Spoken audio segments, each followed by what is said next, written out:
ଥରେ ଗଣେଶ ଖୋଲ ଗୋଟେ ଆଶ୍ରମ ଅଛି, ସେ ଆଶ୍ରମକୁ ଫେରୁଥିଲି। ଜଣେ ବାବୁ ତାଙ୍କ ବୟସ 80-85 ବର୍ଷ ବୟସ ହେବ। ମୁଁ କହିଲି ଆଜ୍ଞା କୁଆଡ଼େ ଯାଉଛନ୍ତି? ମାର୍ଚ୍ଚ ମାସ ଖରା।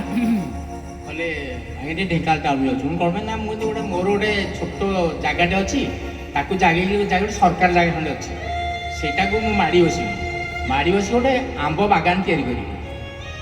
ମୁଁ କହିଲି ଆପଣ ବୟସ ଏତେ ହେଲାଣି, ଆପଣ ଆମ୍ବ ବାଗାନ ତିଆରି କରିବେ କହୁଛନ୍ତି?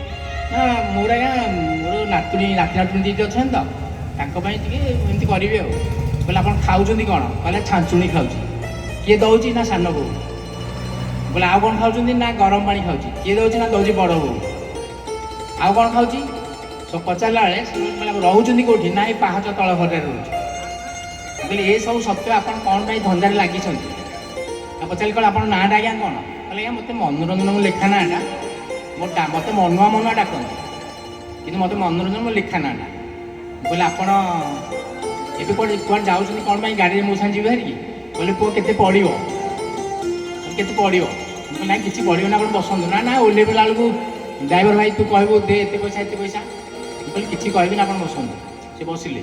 ତାପରେ କହିଲେ ଆଜ୍ଞା ଆପଣଙ୍କର କିଏ କିଏ ଆଉ ଅଛନ୍ତି? ଆଉ ପଚାରିଲି। କହିଲେ ଆଜ୍ଞା ମୋ ସ୍ତ୍ରୀ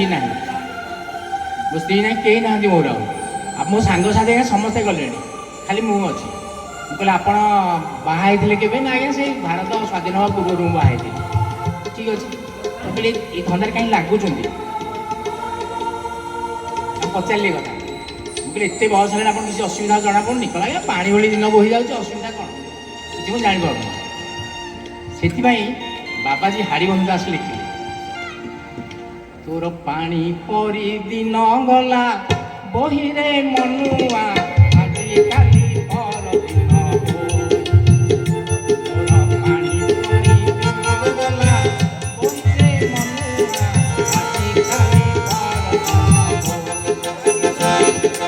ଦେଖୁଛୁ କ'ଣ? ତୁ ଜାଣୁଛୁ କ'ଣ? ତୁ ଶୁଣୁଛୁ କ'ଣ? ତୁ କରୁଛୁ କ'ଣ? ତୋର ଆଖି ଥାଇ କିଛି ନ ଦିଶଇ, ତୋର କାନ ଥାଇ କିଛି ନ ଶୁଭଇ, ତୋର ପାଣି ପରି